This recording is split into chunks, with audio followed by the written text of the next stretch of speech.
All right. Well, thank you guys for being here. I know there's a lot of cool, very cool and impressive speakers out here today and in presentations, so I appreciate being here. We were just discussing before you guys came in that we were wondering how many friends would be here for the K-12, given that this is more of a higher, it's more of a higher education scenario. But I think that the topic at hand is something that crosses barriers, and it deals with emotional intelligence. And we were also discussing before everybody got here that whether you're an educator or a parent or whatever the case may be, this is going to tie in.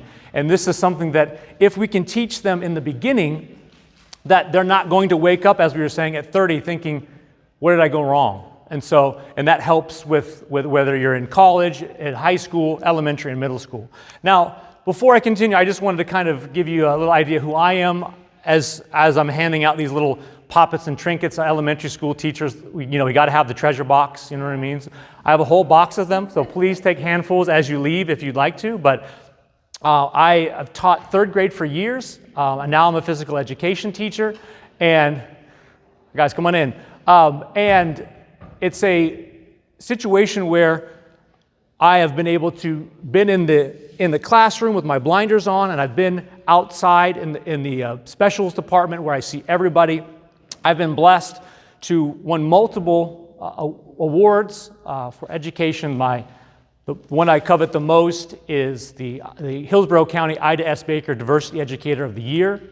And so this just reflects my passion on wanting to represent who I believe are the most important people in the world and on the planet, our kids, parents, and teachers. When you give kids, parents, and teachers the skills and the things that they need, then it is going to make everybody better. And we just had some friends here talking about Brazilian students across the globe. It doesn't matter who you are, emotional intelligence is going to help us. So I wanted to start by giving you guys a quick story. And this is kind of the pinnacle of what emotional intelligence can do for us. And it's about a guard dog and a wise owl. It seems odd, but it's the combination of these two that make a big difference. And the story starts out with a little girl who just got back from a formal event. She has a pretty little dress on, and she really wants to just de-stress, because you know how little kids are. They don't really like that scenario, and they just want to de-stress and relax. And she was ready, when she got home, she was ready to go jump in the pool. And her parents said, that's fine, just let's go get your bathing suit on. Complete meltdown. She didn't want to put her bathing suit on. She just wanted to jump in and relax and enjoy herself. Or maybe just jump in naked. She didn't care. She just wanted to get out of the setting and into a setting that she's more familiar with. She just melted down, crying. The parents were trying to rationalize with her, and they couldn't do anything. So finally they took a break and let her cry, and we're talking about what they're going to do. And pretty soon, a little while later, she noticed that they didn't hear the girl crying. And as a parent, you know, as soon as they're quiet, it's something's going on, right? So they look, and just as they get back in the hallway, they see the little girl come down with her bathing suit on. And the parents were flabbergasted. They're like, you just had this huge meltdown, and now, abracadabra, you have the bathing suit on? And she said, you know, I learned at school that we have a barking dog part of our brain. And my barking dog part of my brain was really, really loud. I didn't want to put my bathing suit on, but I realized that I needed to calm down and call in my wise owl part of my brain, where I can think about making good choices. And I realized that I didn't want to get my pretty dress all wet. I didn't want to swim naked, so I put my bathing suit on. Can I go swimming now? And that's the power of giving children techniques and strategies on how to help themselves without always needing the hand of a parent. And that is something that benefits students. It is definitely beneficial for parents and children. And that is why emotional intelligence is really going to help everybody, regardless of who you are. But obviously, educators and parents, it makes a big difference. Now, in this case, as you can see, Emotional intelligence has always been a huge deal, but with COVID, it really has taken it to the next level because we have so many friends who have been in isolation. They haven't been able to get that normal socialization and just the regular modeling that occurs when you're on the playground or at recess or at friends' birthday parties. Yes, oh please, yes, please, always. And my email address is on the card, so if you'd like for me to send any of this information, I'd be more than happy to do that. So a lot of our friends are already having issues already, and we see kids coming into school who are really having a hard time with some of these social emotional skills and emotional intelligence techniques because they haven't been able to go through the normal process. Now, there's two different types of intelligences. Obviously, we know about IQ, talking about rational thinking and problem solving, analytical reasoning, all of these things. It's the math, the science, the social studies. But what we don't always talk about is EQ, or emotional intelligence. It works out great when the kid is super smart and he's able to do his equations and he's able to get A's on his tests and he has great grades, and that works. You got to love that. But what happens when their parents get a divorce, or they're being bullied at school, or there's another issue that's outside of the cognitive realm of school that is now going to be pulling them in a different direction? We're not in a vacuum, in isolation. Kids see this kind of stuff and have to deal with this stuff all the time. And so it makes sense for us to start talking about this stuff and how when students and children start getting to higher levels, you have to automatically assume that they're not going to be in a corner doing equations or writing papers. They're going to be managing people. They're going to be discussing, they're going to be collaborating. And that's IQ, a lot of times doesn't help with that. It's EQ, or emotional intelligence, to take this to the next level. Now, questions for you. How many times do you think that emotional intelligence is a better predictor than IQ when dealing with predicting how well a child is going to do when they grow up or in their field? Can anybody give me an idea? 1 times better, 3 times better, 10 times better? Anybody have a guess? There's a $5 gift card, by the way. So whoever gets it. Go ahead, my friend. 12 times better? I'll give you a little hint. It's a little lower than that. 10 times?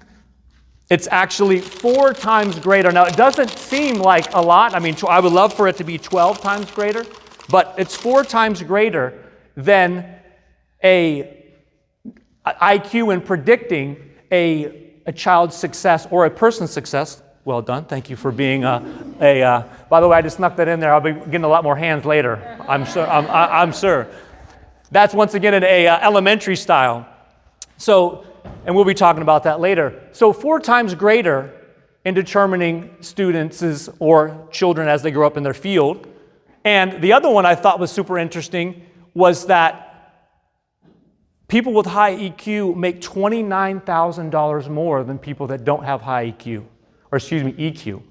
Now, once we start talking about this, when we start talking about, how is it measured? What specific definitions are there for emotional? And there's a wide variety of that. But and for this conversation, we don't have to get specific in that regards.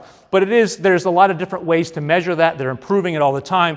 But I thought it was interesting to put out there that when you're talking about college students, when you're talking about elementary students, these skills are going to make their lives easier and better throughout their life. Now, I've been leading up to emotional intelligence and what it is and how great it is, but I wanted to give you an opportunity to see the different principles of emotional intelligence. And that's what I love about this, is that when I originally heard about it, and this is not a new concept, it's been around for quite some time, but I thought, well, this is another way for somebody to justify poor behavior because this is how they feel. And in reality, that's not the case. It gives them techniques and tools to be able to appropriately express themselves when there is that feeling going on. And there's not just one thing, that's just self-regulation. But you also have self-awareness. For anybody in this room, and especially children, when you are aware of what you want to do and who you are and what direction you want to go in, it makes life so much better. And the problem is that you get into this beautiful college and then you think, well, what am I going to do now? This is not something, that's not a question that you ask when you're at college. You want to be talking about this and giving children repetitions from the very beginning. We also have motivation. Motivation is kind of a funny word because it indicates that you're trying to get yourself to do something hard, but you don't want to. And a lot of time that fades, but we'll talk about how that's not really the definition that we want to talk about, or we are using as motivation. Of course, we have social skills. We're all social creatures. Like, it is very important that we start getting these kids talking and learning and giving techniques. We can't just make it to where, well, they'll be fine. They'll talk eventually.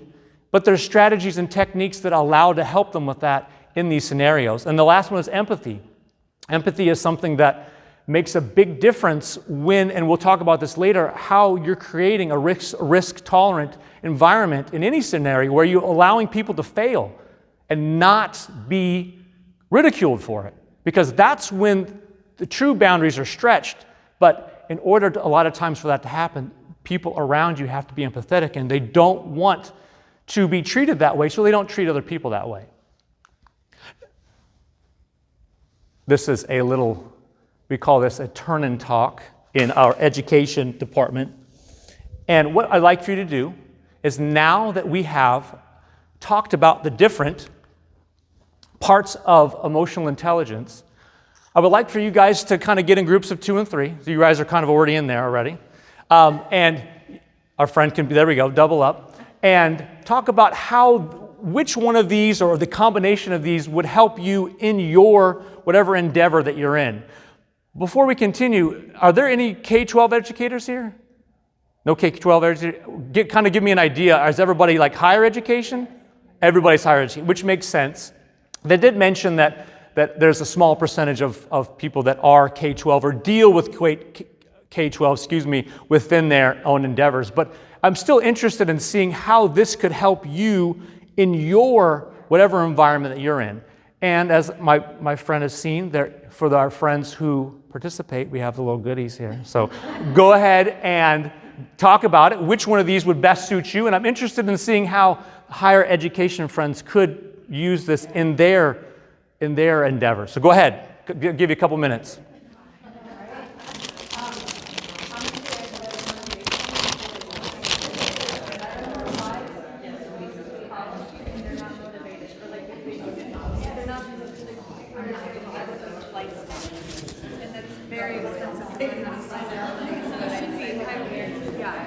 So you should be very motivated if you're gonna spend that much of your family's money or pick out loans. Is it okay to keep it on the page that had all Yes, please.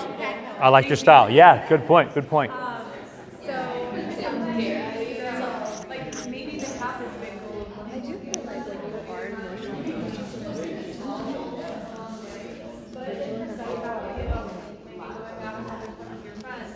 study like the smaller goals.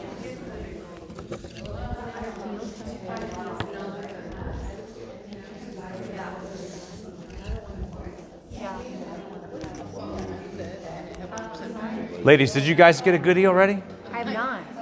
This is elementary education style. You gotta, if you're gonna give somebody out, you gotta have a little pop-it on it. You know what I mean? Right? There you go, my friend. All right, my friends, let's wrap it back up. And let's see what you guys came up with. What you're all doing this for. There you go, my friend. Thank you. Yep, absolutely.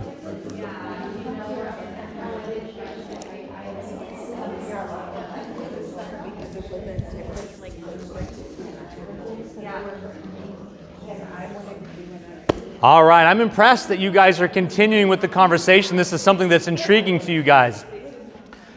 Now, I have something that's going to make this a little more fun. And we use this to create a sense of urgency and to keep kids not entertained per se, but getting their attention. And we call this the finger of fortune. What happens is, in a scenario like this, nobody knows who's going to be picked, because what happens is my friend here is going to close her eyes. And I'm going to have her tell me to stop, and somebody is going to get chosen to discuss what you guys have talked about in your groups. Now, of course, we always have a panic button. If for some reason that you really don't feel comfortable talking, then you can kind of tap your partner and maybe have them do the discussion. But please remember that you're going to be missing out on the good stuff, all right? So just saying. So if you'd be so kind, we're going to do the finger of fortune. So please tell me when to stop. Stop. Right here, my friend. You've been picked by the finger of fortune. Are you okay with talking? Or okay. So what did you guys talk about, and how is emotional intelligence going to help you in what you do in your endeavors? We were sharing the current positions that we are in. Uh-huh. I'm an ESL instructor. Cool. And I teach pre-service teachers at University of Florida. So, Okay. Cool. Knowing that my students who, as 18 to 23-year-olds, struggle with this emotional intelligence. 100%. Yeah. Are going into classrooms with children. This is not part of our standards of curriculum that we teach to pre-service teachers. Right. I personally feel it's very important that we incorporate 100%. a lot of pushback on that for a lot of reasons. One being that there's already a very overstuffed curriculum. How do we fit it in? So many hats that teachers are wearing. Yes, agreed. It's a very significant conversation as they are going to be leaders of a group of children in a classroom, having to navigate this emotional intelligence for kids when they struggle to do that themselves. So how do we as leaders in higher education 100%. navigate that? Exactly right. And the thing is that one of the things, listen, what we do what's called a thunderclap. Are you guys ready for this? What happens is in education, you tell somebody to give them a hand, and somebody claps forever. They always just extend the clap forever. And they're like, no, thank you for helping. But so what we do is a thunderclap. So everybody get your hands ready. And we are going to just clap one time. Ready? 1, 2, 3. And it's done, right? Doesn't that work? And you can use this. Congratulations. Well done. You can use this in anything that you're doing, because it's about positively rewarding somebody who's gone on a limb and has shared their ideas. And that's something that you really want to encourage. And you nailed it, because as educators, the best way kids learn, just because of this is our nature, is through modeling. When you are modeling something to them, they're going to pick it up one time. You can tell a child 10 times and they may not pick it up. But if you model for them, it's one and done. And that is a good thing and a bad thing. Because if you're modeling something that you know how it works. So the thing that I've found is that for every one academic situation a child is in, they're probably dealing with about 5 other socio-emotional situations. That could be way more, way less. This is just me as an educator who's taught for 25 years. I've seen the instances. You have to understand there's recess, there's lunch, there's bus stop, there's communication within the science and the math class, like all of these things. No, I don't want you to be in my group. We see that all the time, and we have to discuss that. Going into higher education, it's a brand new experience. They're leaving their homes for the first time. All of these things are relevant, and it makes a big difference. It's not just about the academics. It's also about how they can handle themselves wholly, and that makes a big difference. Obviously, if they're in the wrong mindset to learn, there's not any learning going to occur, because we all know that as educators, if you yell at a child, automatically the brain goes into the limbic system, and it automatically goes to fight or flight. All cognitive abilities go away. So if they're already in that scenario where they are now having to do some hard math tests after somebody just got done saying, I don't want you in my group, get away from me. And then all of a sudden, fight or flight kicks in, the barking dog starts going, and then all of a sudden you wonder why this amazing student is having a hard time. Well, it's because they haven't been able to get the balance, and they haven't been able to move on. And that's what we want to do through emotional intelligence, to be able to allow the child to move on through these strategies and then be able to go take that test and nail it after something that negative occurred, or maybe something really positive occurred, because we all have seen that when somebody's super excited, it's almost the same thing. The nervousness and excited is very similar in the systemic way the body learns this. And then, of course, we have all these different ways that the emotional intelligence can definitely help us. Having directions in mind, understanding that making mistakes can be a good thing, they're better listeners, etc. So let's talk about the first one, social skills. When we're dealing with brand new students in higher education, I went to USF, as a matter of fact. I'm a bull. But even in elementary education, we just assume that these kids are going to be socially, they're going to go party, they're going to have fun, they're going to have friends, or they're going to be, they're going to join the soccer team, and they're going to have all these buddies, or they're going to go to the playground, and they're all going to play kickball, and everything's going to be great. Well, the problem is that doesn't happen all the time, because they haven't been given the skills that they need to start the communication and these deep relationships that need to occur. And so we have to make sure that they know how to make friends. They have to be able to communicate in a manner in which they have this connection. We are all social creatures, and studies have shown time after time the number one predictor of longevity is social networking. Their social network. That's how these folks in, I think it's Italy, or they're in Japan, some of these places, they're trying to figure out why are they living so long, but they eat a whole bunch of meat, or they don't eat any meat, and nobody understands. Well, it's because they have family and friends and relatives and neighbors, and they all are this deep connection. And that's what we need to show with our students, whether they're higher education, 18, 19, 20, or 9, 10, and 11. It's something that has to happen. And I'm a big fan of whether you're higher education or not. Prompting. Give them some prompts. Now, obviously, this is elementary style, but you could give them in higher education too. Like, listen, I see that one of the main predictors of success in higher education is social networking in a group. Let's talk about that. How are we going to make sure that you are getting the best experience at this college possible? Or how are you able to, when you go to the playground, how are you able to maximize your time? And even better, how can you help somebody else maximize your time in a fun and entertaining setting, like the college atmosphere or on the playground? Can you ask the student who's sitting alone, why don't you come play with us? Those are things that you don't just learn. The problem is that as parents and as teachers, you expect kids to be kids, and they're just going to do it on their own. But in a lot of times, they're telling you, get away from me. And that's not what we want. And this is something that if you're taught early enough, when you get to the higher education, this is something that you're not going to have to deal with because it's already been dealt with, or at least entertained, and they've been given opportunities to be successful. Motivation. I heard my friends here talking about motivation. Now, motivation is something that is very important for college. As we all know, there's a lot of distractions in college. There's a lot of things that you could be doing, but you should be studying, or you should be doing this, or researching this or that. And the same thing with our smaller children. There's so many other things to do. But motivation in emotional intelligence is not playing some cool music and then just doing something for 45 minutes and then being done. Because a lot of times that's what motivation is. Motivation is trying to ramp yourself up to do something temporarily that you don't want to do. But if you start teaching these students persistence and discipline at a young age, or even before giving them strategies at a higher education, we're saying, listen, we have a rigorous schedule here. Start the conversation with your college students. What are your strategies to stay on pace and to be disciplined?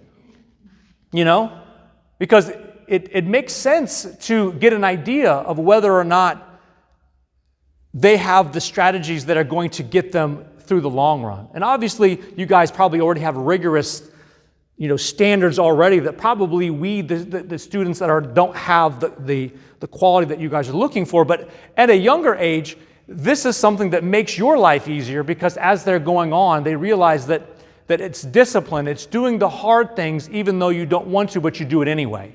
And that's something that's practiced over and over and over again. So that is something that as a higher education, that this kind of trickles up to you guys in this case.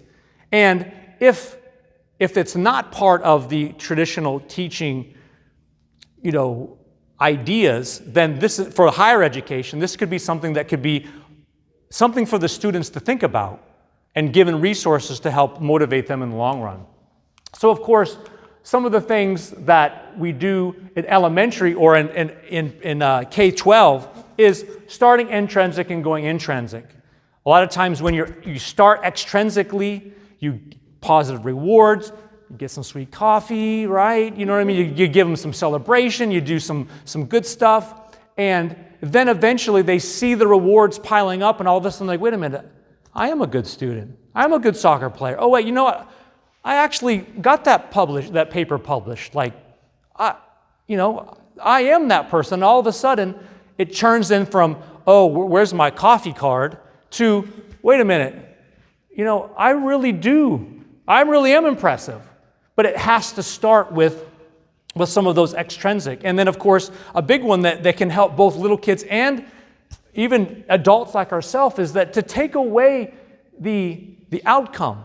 If you start making things about the intention is to do your best and learn. And now I'm not talking about giving 9th place trophies, but what I'm saying is that when you make it an opportunity for them to understand that you are looking for the next opportunity, because this is a learning opportunity, whether you are successful or not. And that can be extremely beneficial for our older students too, because in this world of social media, they see everybody perfect.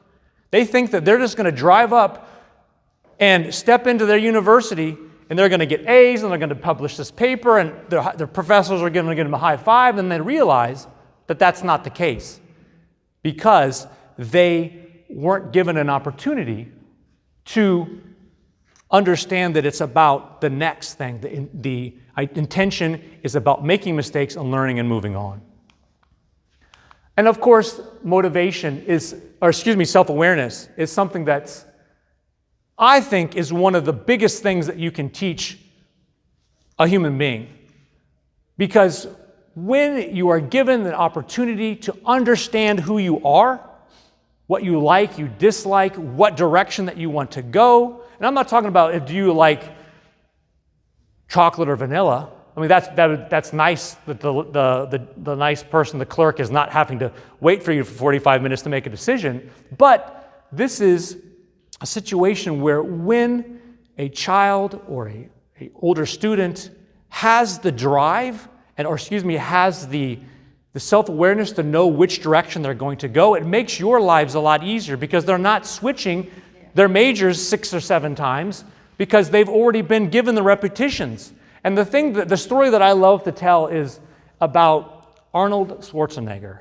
We all know him, the movie star, the bodybuilder, but his biggest gift and his biggest success was not his movies or his bodybuilding. It was the fact that he knew what he wanted to do at age 5. He walked up, saw a cool bodybuilding magazine, and said, "This is what I want to do." And of course, everybody says that. Everybody wants to be a firefighter. Everybody wants to be a policeman. Not everybody wants to be a teacher, but that's okay. That's all right. But the thing is that when they asked him, he was at the gym, and he was doing like his 6th set of 400-pound squats, just sweaty mess, nasty, and he was smiling. And everybody's looking at him going, what is wrong with this guy? Like, why would you be happy to do the 7th set of a 400-pound squat? You know this. I mean, anybody who's done squats, it is a full body workout. It is not fun, but it's one of the best exercises that you can do. Well, what he said he said, listen, this isn't fun. This is extremely hard. But I know that this last grueling set is going to give me the one thing that nobody else can, is that this is going to get me to the next step in my goal. Because when you have the ability to understand where you're going, the pain and the bumpy roads and all the rest of that stuff seem easier to control and easier to handle because you are going in a direction that you know you want to go. And that's something that we need to teach our children, is that when you have self-awareness, it's not going to be easy. Or excuse me, when you're in life, it's not going to be easy. So when you have self-awareness and you have the direction that you're going, you can get through over these hurdles a lot easier. You can get through this bumpy road, and it's going to be something that you're going to be able to endure the pain a little bit more because this is what you want. This is your sixth set of your 400-pound squat. But in this case, it's the published paper, or having a high graduation rate, or seeing students succeed, whatever the case may be. So giving the student that ability, whether young or older, makes a huge difference. And then, of course, just making sure that the student understands how school is going to be helpful for them. And then the last one is self-awareness self-regulation. And we all need help with this one. Because times are stressful, their times are tough, it becomes difficult in all situations, especially for students, because they have the pressures of trying to succeed and then grow up and be mature and all the rest of that stuff. And then for our little guys, it's just how to be able to go through their school life and enjoy it as much as possible and get as much as possible as you can. And there's so many different techniques, but cognitive reappraisal is something that I find very fascinating that can be used in any scenario. And that is when you're able to change your own reality to benefit your own mindset. Because I've always said that when you have to assume something, you might as well assume it be positive. Because it doesn't do you any good to assume that it's negative. And so until there's evidence to state that it is negative, which we can't be Pollyanna about it. But the thing that you can do with students is that when a child is in a situation, or even better as an analogy for an adult, when I know that I just got flown by too, little friend. I think he wanted a card actually, but I told him no. But we're driving to the conference. You get stuck behind. I got stuck by 2 tour buses and a dump truck. I was taking some deep breaths. I was doing all kinds of cognitive reappraisal. It's a little harder to do. I guess what you could think of is that, well, maybe these people are going somewhere extremely, like this is their whole family's yearly, or maybe this is the best trip that they're going to be taking. Or I guess what I'm trying to say is that this is a trip, that once in a lifetime trip. And that if you try to make this positive, or you think it's the person who is driving in front of you that's going 5, maybe that's your grandmother or grandfather, or maybe that's your child who has just got their driver's license. You can start changing the way you think about it to help your own mindset and to calm you down and to be able to make the better choices and get that wise owl back into effect. Because we all know that driving accidents are the number one leading cause of death for I think it's from 18 to 25. And so we can all use some help in cognitive reappraisal regardless. But when it comes to students, what happens if they're the new student on campus? Oh, everybody's going to hate me. I'm never going to get into that fraternity. Oh, I'm going to get my grades. What happens if I fail out? Rather than thinking of that, or for education, or I should say the younger education, oh, I'm going to be the nerd. Nobody's going to want me in their group. Blah blah blah. Rather than thinking that way, you start thinking, maybe this is an opportunity that I'm going to meet my very best friend, or maybe this is an opportunity for me to finally make the soccer team. You change just that tweak, and if you start getting the kids to think about it as early as possible, whether that be 18 or 8. They have a long life to live. That's a strategy that is going to make their life better for the next 60, 70, 80 years, depending on how old they are. And that is something that makes a big, big difference. One of the things that this is probably a little elementary for you guys, but I'll just let you know that when one of the best things to put down, and you can use this as an adult too, actually. I mean, this is actually a very good thing when you get into interpersonal situations and somebody's trying to one-up you or somebody's trying to do this or that. You take a deep breath, and we'll talk about that in a minute. And then you say something nice about yourself. You say, you know what? Somebody says to you or to a child, yeah, you're not good at soccer. And so you take a deep breath and you say, well, actually, I've been training really hard for soccer. I think I'm pretty good. And as a matter of fact, I saw you scoring that goal. Maybe you can show me how to do that. And so what happens is now you're reframing it to where you're getting an opportunity to compliment yourself, which calms your body down because you can't be too afraid if you're complimenting yourself, right? It's a mindset thing. And then, of course, now you're complimenting them, which changes the narrative because we all know that a lot of times when people are putting down other people, it's because they have something in themselves going on. So all of a sudden now you're complimenting them. They're like, now their barriers break down. And all of a sudden now there's an opportunity for a positive interaction to occur. Sure, come on, I'll show you. And they still might say, get away from me. But at least you have an opportunity to do so. Now, this is something that so many times people, it goes by them and they don't realize how important this is. And I'll skip this for a minute. But this is an interesting story because this Dr. John DL is a neurosurgeon and they were helping kids and adults who have epilepsy. And it's easy when you have epilepsy and you're able to identify the part of the brain, but what happens, because then they can take that part of the brain out or they can give some therapy to that. But what happens when you can't identify where the seizure is coming from? So what they had to do is they had to actually open up their brains and they had to put little sensors in there. And they're testing to see where the epilepsy or the seizure is coming from. The problem is you can't make somebody have a seizure. So they're just sitting there with their brain open with these sensors on, and it seems like a waste of time. Kind of gross, but it is what it is. So what they decided to do is like, well, you know what? Let's start testing some of these things that we know kind of are true, but nobody's ever been able to really prove it. So they started testing people's brains, open brains with these sensors through some of these things like rhythmic breathing. Now, I'm not talking about, yoga, this, super technical stuff, just regular box rhythmic breathing.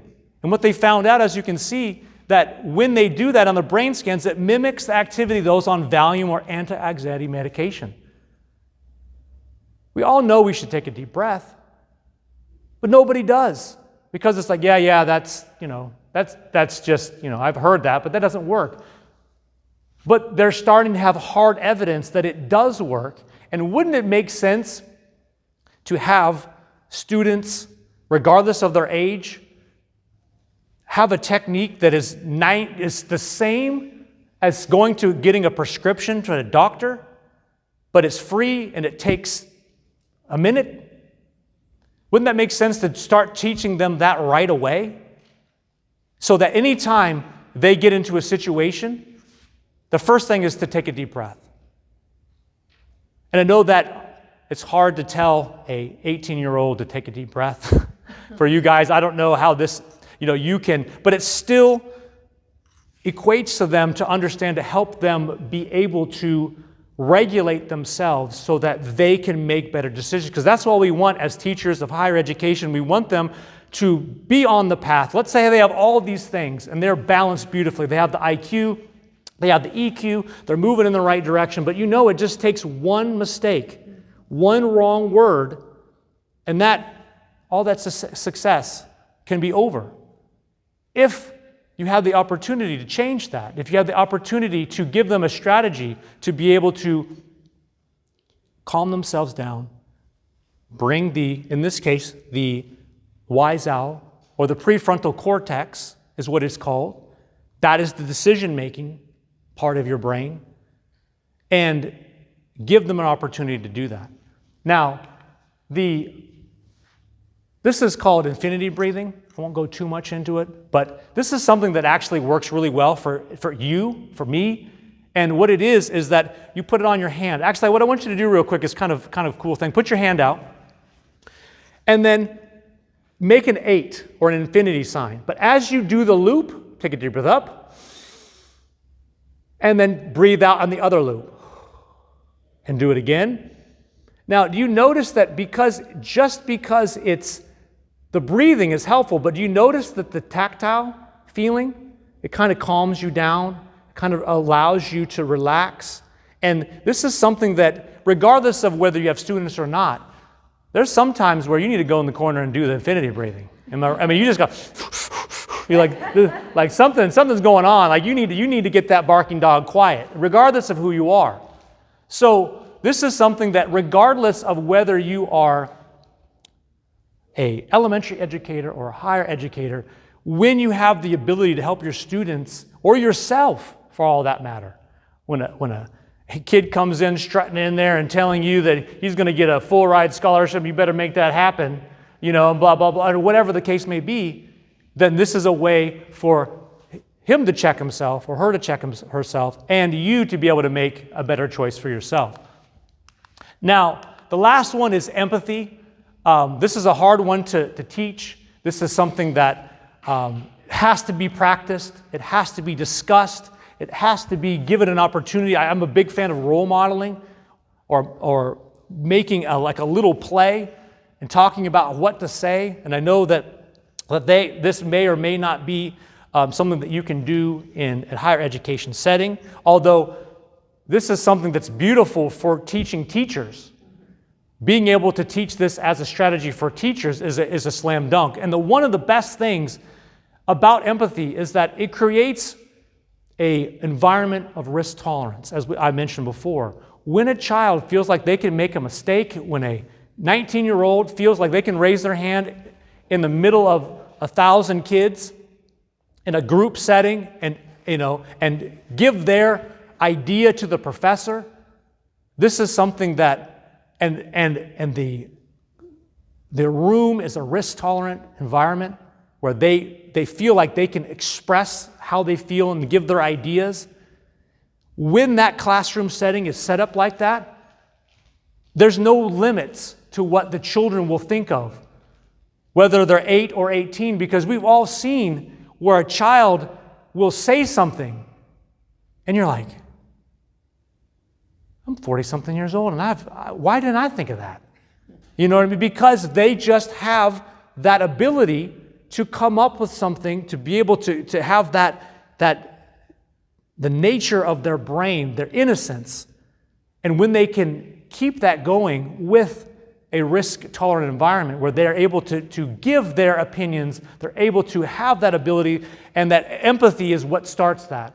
When they don't have that feeling that I can express myself and I can give my opinions, then it's not going to happen and it's all going to shut down. And I think that's very important in a higher education system where, as an educator myself, it was interesting because we at USF, we all went in one group. So we were with the same people for like 2 years. So we were all buddies. And that was probably a bad thing for the professors because we were joking it up and blah, blah, blah, you know what I mean? And we didn't have any problems telling somebody how we felt, But if that wasn't a part of our group, then it may have been different. And so this is something that I think that as at higher education or as elementary education, this is something that we can impact on our professors, on our higher education teachers, people that are training teachers, that this is something that must happen. You must create an environment and a culture of courageousness. They have to be able to be courageous and give their opinions and give their thoughts, and then that's going to make a big difference. Obviously, risk tolerance, as I mentioned. So, time for the good stuff again. So now you've seen all of these different strategies, all these different things with emotional intelligence, from social skills all the way to empathy. Now that you have the broad version of emotional intelligence, now you've been given some strategies and the specifics. Now I'm interested to know which strategy do you think that would work in the higher education setting, or what would work best for teaching teachers or educators? So go ahead and go back to your groups and let's talk about it again. And I'll be doing the finger of fortune in just a minute. So.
All right, my friends, 30 seconds. Go ahead and wrap her up.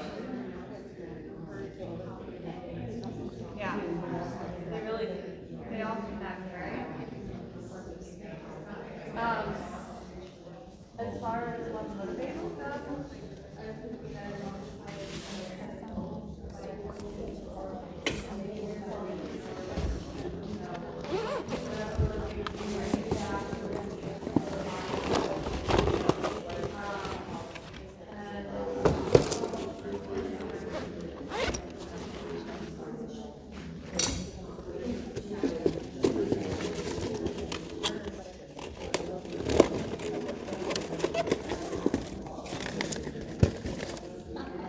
All right, my friends, come back to me real quick.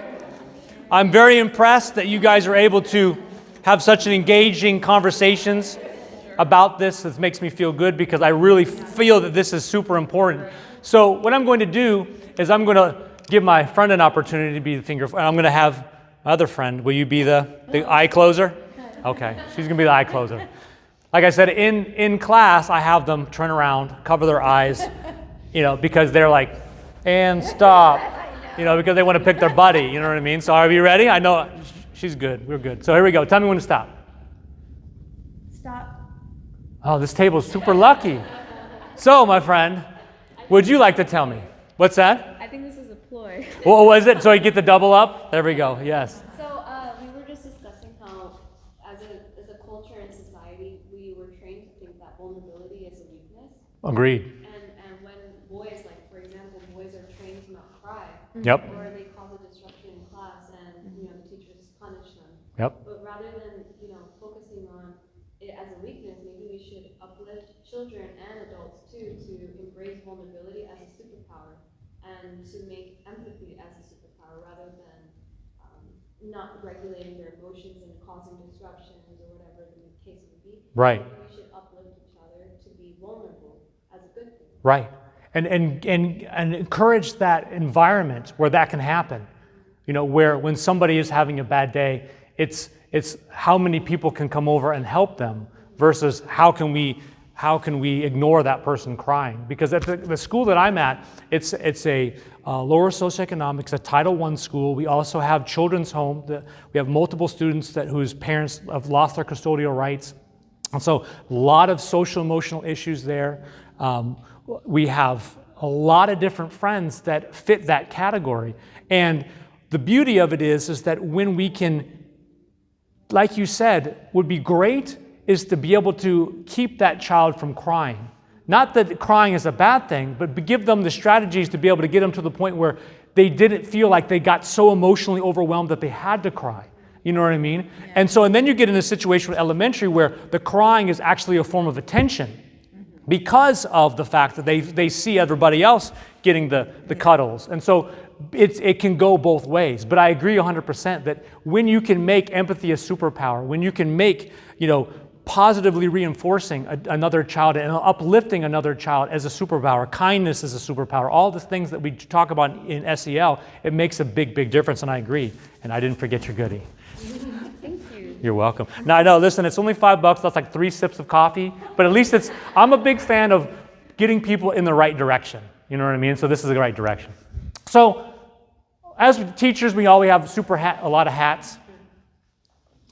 I don't want this to be one more thing that you have to add to your list. I know that you don't, it's tough to do, but when you can incorporate this in the beginning information, you can make this as part of your, in this case, as educators and teaching teachers, if they can, you can make them be, or help them incorporate this in their behavior management, or make this as the beginning factor, not something that you teach one time, or you make an example of a situation. This is great to model and great to role model and to help a certain situation, but make this an ongoing thing. And if you can start this from the very beginning and entwine it in your behavior management, in the teaching and the training of the teachers, it makes all of a sudden some of these hats go away.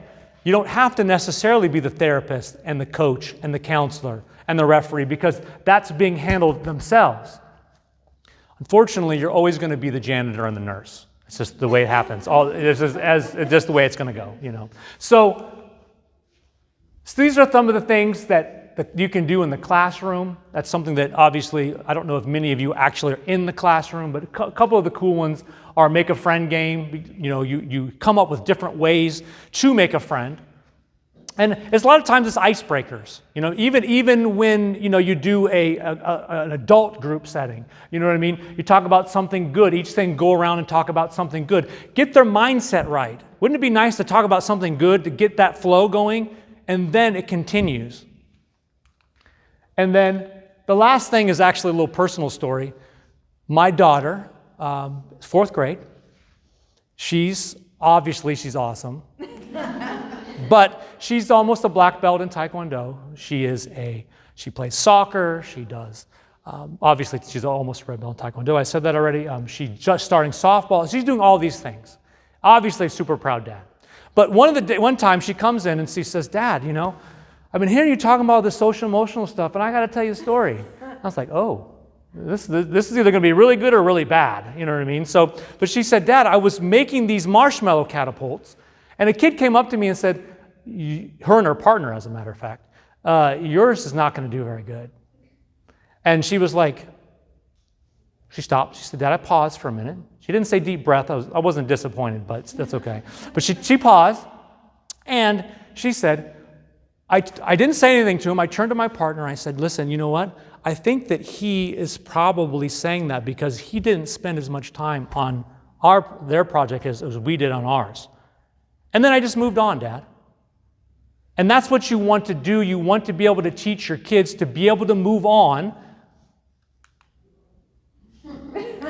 Shoot the marshmallow and move on. Because that's what we have to do, as I mentioned before, when you are able to allow a child to handle their business and then go take the test. Handle their business and then go meet with the dean.